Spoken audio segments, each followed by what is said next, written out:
I did that once years ago. It was an interesting thing when my wife and I were married for the first, actually for the first decade or two. I would never get sick when she was around. I would only get sick when she was gone. So that was one of those times I felt horribly, and I wrote down a task that I shouldn't have.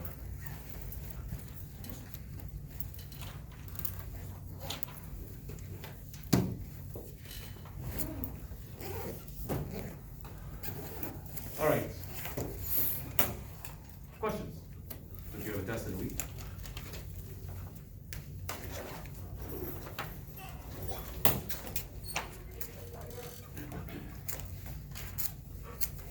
What chapters are the 4 and 5? 4, 5, 6. 4, 5, 6.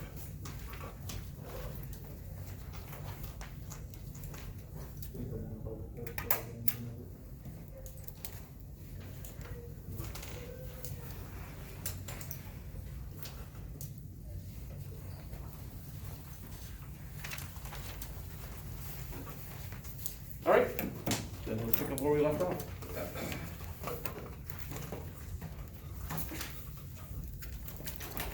Oh, that's right, black holes.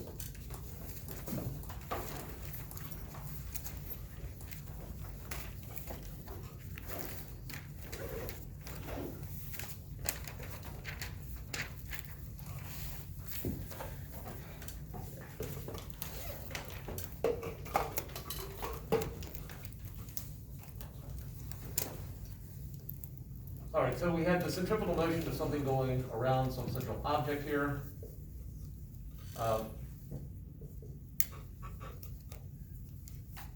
And then we went into the launch.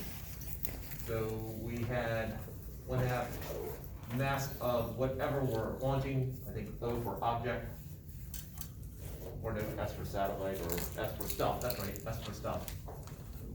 Times V initial squared minus big G mass of central object times mass of stuff over R initial equals 1/2 mass of stuff V final squared minus G mass of X mass of stuff over R final. That was the conservation of energy equation that we had. Established that this was close enough to 0 because when you launch something, it gets slower and slower, and so given enough time, it will be going slow enough for us to count that as nothing. And because the distance away is so incredibly great that this fraction basically goes off to 0. And so we were left with 1/2 times the mass of the, and then we can actually cancel mass out by dividing through by it. And so we end up with the initial speed squared is equal to the gravitational constant times the mass of whatever that central body is. So if we're launching something from Earth, it would be the mass of Earth. If we're talking about something, our solar system, it would be the mass of the sun, whatever the central object is over the radius of that planet, times 2. And so this was the equation that we basically had yesterday when we derived the formula for escape speed, or escape velocity, if you would consider that direction does matter. You do have to be launching it away from the planet. And then at the very end, sort of rearranged it to solve for R, 2G mass of the central object over VI squared. And then that last thing that we did was if we said that there was a maximum speed. And so at this point, when energy was first being developed, there were some ideas that there was a maximum speed, but it had not been established yet. That would not get established till, I guess that would be established in about 1905. So the first major hint at it happened in the 1870s, that there was a maximum speed, and then it would take another 30 years to convince enough physicists to go, oh, yeah, it really does mean what we think it means. So that maximum speed is considered to be the speed of light in a vacuum.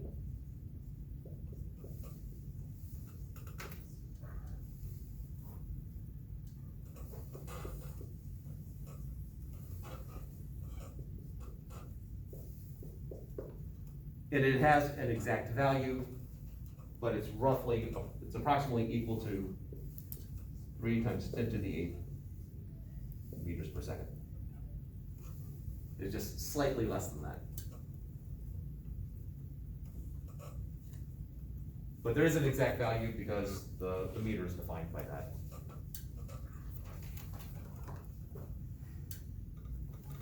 All right. So the question is, let's take the Earth, for example. If the Earth suddenly got squished down, kept all of its mass, but somehow could collapse in on itself without causing a nuclear explosion, as mentioned last time, collapse in on itself, how small would the Earth need to be in order to be considered so that the escape speed basically, at the point at which the escape speed is equal to the speed of light? Because if you get smaller than that, that means that you cannot escape. If the maximum speed is the speed of light, in order to be able to escape, anything smaller than that, with the same amount of mass, you will not escape. And so we're using this formula here that we got from conservation of energy.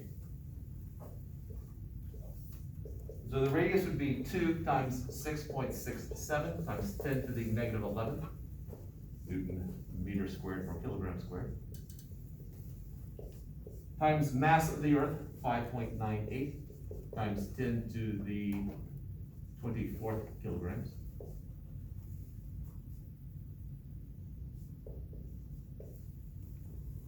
Divided by the speed of light squared, 3 times 10 to the 8th meters per second squared.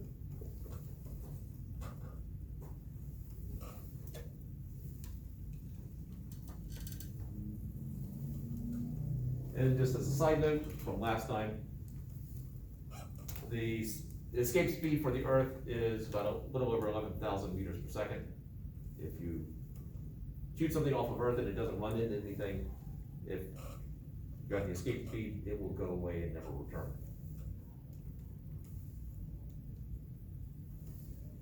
Hoping somebody is working this out on the calculator.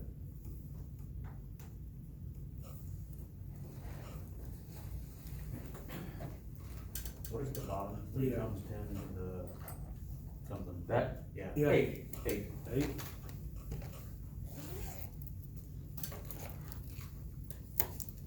And then what's below that?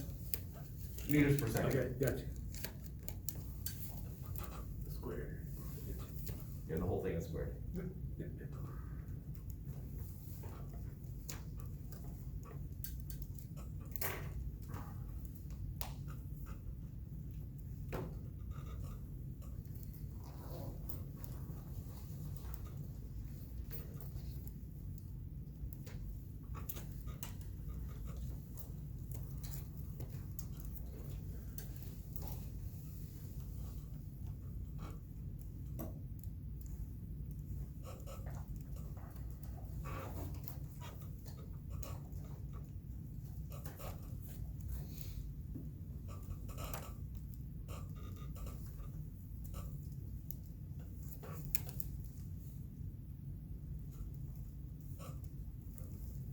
At some point, someone will reveal an absolutely thrilling answer.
All right, and the absolutely thrilling answer is,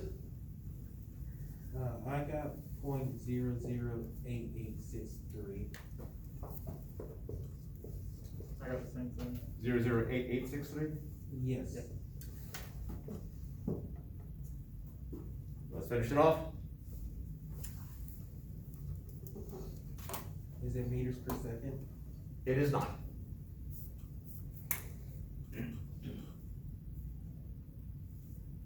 What does R represent? Is it gonna be meters? It will be. What does R represent?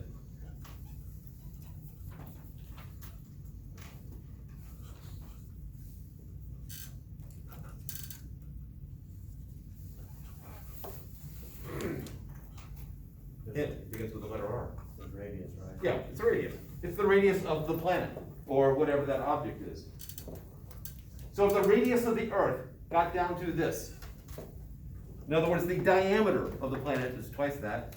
So if the Earth shrunk down to basically within between my two fingernails, all of the mass of the Earth shrank down to that size.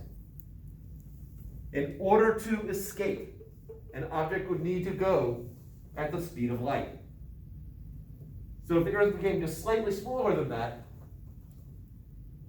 nothing could escape, because nothing is going to exceed that. In essence, the Earth is a black hole. This radius here, in the formula, is known as the Schwarzschild radius.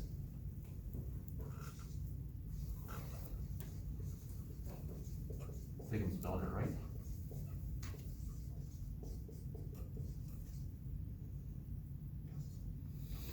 Schwarzschild was a physicist during probably preceding World War I, but during World War I. He got caught in a mustard gas attack, and while he was convalescing, managed to produce 2 physics papers before he actually succumbed to injuries and died.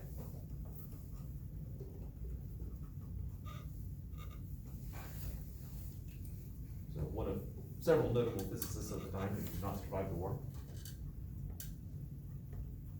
Now, what the difference is between what Schwarzschild did and what we did, the Schwarzschild, as mentioned, World War I, so we're talking a little bit more than 100 years ago, yet the information, what we're dealing with here, we are bringing in this idea of a maximum speed, but we aren't doing anything particularly fancy. Schwarzschild was actually using general relativity and came up with the exact same formula. So, as one would hope, a lot of the general relativity and special relativity, when you take it to certain limits, come up with the same stuff you get from classical physics, which is what this course is. Now, our sun. What does the radius of our sun need to be in order to become a black hole? Well, the difference is that the mass of the sun is different than the mass of the Earth. And so the radius of our sun to be a black hole is going to be 2 times the universal gravitational constant times the mass of the sun, which I think is 2 times 10 to the 31st.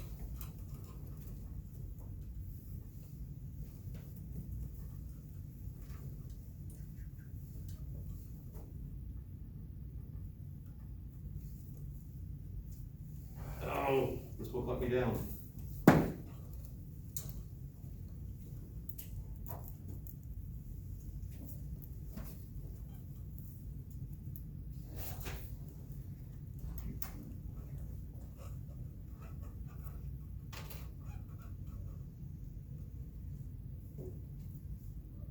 I am very disappointed.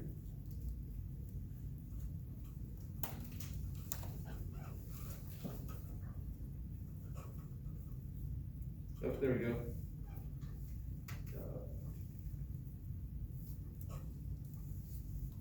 1.987 times 10 to the 30th.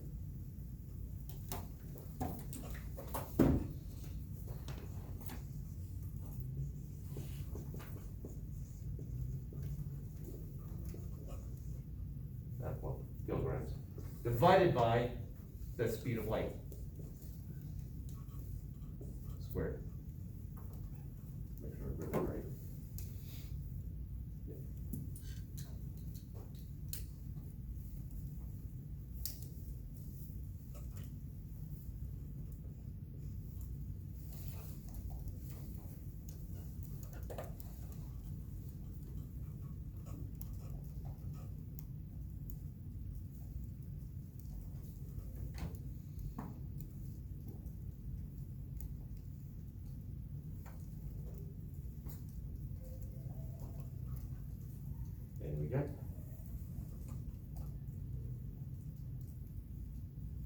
Greg, you look like you have an answer, but you don't. You don't have confidence. 2,945.1756. Alright, I got 297. 45. 45.1756. 5.6 meters. Alright, so a little bit under 3 kilometers. So the diameter would be twice that, a little bit under 6 kilometers, which is very crudely, 3.5 miles. Is that Peters Creek to Haines Small-ish? Ish. So if the sun shrank down to that size, our sun would become a black hole. Now, will our sun become a black hole? Not according to current theories, it will not. So we'll talk a little bit about suns. So when you have a star, you've got two major forces involved here, or two major factors. There is this you got a huge amount of mass there. Matter of fact, it's about 1 million times more massive than the Earth is. You've got this huge amount of mass that is all trying to pull in on itself. That's what gravitational pull is. Masses attract. So you have these mass pulling in on itself. And at the same time, you have a whole bunch of nuclear fusion reactions going on. You have these hydrogen atoms that are getting pulled together or slammed together, somehow fused. And when they do that, it creates helium and energy. So energy is being emitted. So it's generally referred to as radiation pressure. So we have these two factors involved, of the gravitational pull pulling in and this radiation pressure pushing out. Now, as the hydrogen burns off, it's basically mainly creating helium. Because the two hydrogens fuse, you have two protons that suddenly come together to form a nucleus with two protons, and which is helium. And there's just a little loss of energy. This is the essence of the fusion bomb or the H bomb. When all the hydrogen burns off, what will be left with is helium, will be the most readily fused thing. So the helium will then combine and form beryllium, or maybe a hydrogen helium will form to create lithium. But every time that they merge, every time that they combine, they give off a little bit of energy. And this process potentially will go on until you get to iron. Iron is sort of the breaking point. Anything below iron, when it fuses with another one, something below iron, it will create something which gives off a little bit of energy. Anything above iron, when it breaks apart, it gives off a little bit of energy. Thus, the atomic bomb uses uranium, which is down here, number 92. Now, hydrogen, you get the biggest bang for your buck. Helium, little less so, and so forth. But the energy, as the sun gives off energy, that means it's losing some mass. So eventually, when the gravitational pull of the masses exceeds the radiation pressure, it will collapse in on itself. And you potentially, if it comes in within a certain mass, it'll come in with such speed that it will basically create this huge reaction and you get the nova or supernova. If there's enough mass beyond that, it will collapse in on itself and not create the nova or supernova, but create a black hole. Our sun does not have enough mass to do that. We will not create a black hole. So with this radiation pressure pushing out and the mass of our sun trying to pull it in, since the radiation means it's losing mass, our sun will start to expand. Because the gravitational pull will not be as strong as the radiation that's coming off of it. So the sun will eventually be here, according to theory. Let's take a little bit of Newtonian mechanics. I got the Earth going around the sun. So this is our sun, this is Earth. I know that G, mass of Earth, times mass of sun over the orbital radius squared is equal to the mass of the Earth times the V squared over R. Mass of the Earth becomes irrelevant. Get rid of one of those. We have g times mass of sun over r is equal to speed squared. As the mass of the sun, this assumes circular orbit. As the mass of the sun drops off, there's going to be a little bit less pull pulling it in. The centripetal force drops.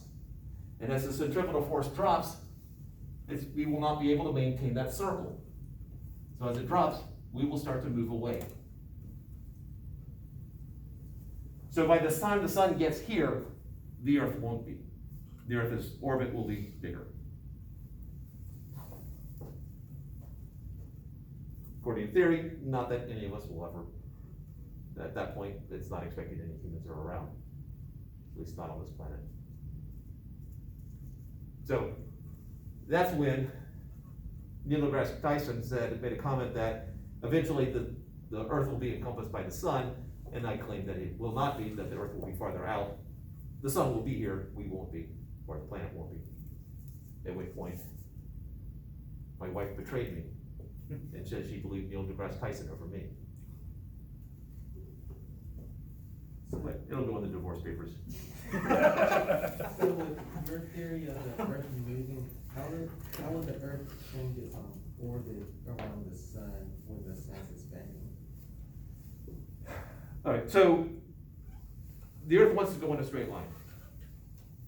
But every time it tries, the classic Godfather 3, every time it tries to get out, something just pulls it right back in. It's the Earth's pull, it's the sun's pull on the Earth which is holding it in orbit. Now, the strength of that pull is based upon the mass of the Earth and mass of the sun. As the mass of the sun gets smaller, that pull will not be as strong, and so we can start to sort of get closer to the straight line. Because again, we want to do this, the sun is making us do this. As the sun's pull weakens, we will start to move farther out. Oh, okay. And so eventually, we'll be gone by the time the sun tries to find us here. Okay.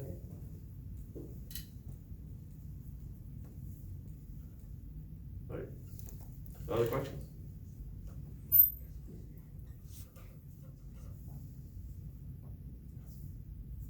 And I am not by any means questioning everything that Neil deGrasse Tyson says. I'm only questioning that one. I was watching another show years ago, and somebody made a reference, somebody with pretty sure he had a PhD in physics. So on Good Morning America made a comment about no gravity in outer space. What? Then how do you explain the Earth goes around the sun?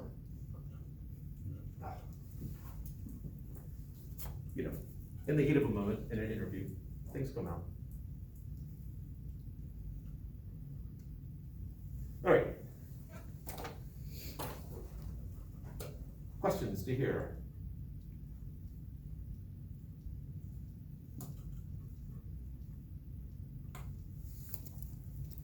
And then for the sake of bookkeeping, I'm going to stop and then restart because we're about to do chapter 8.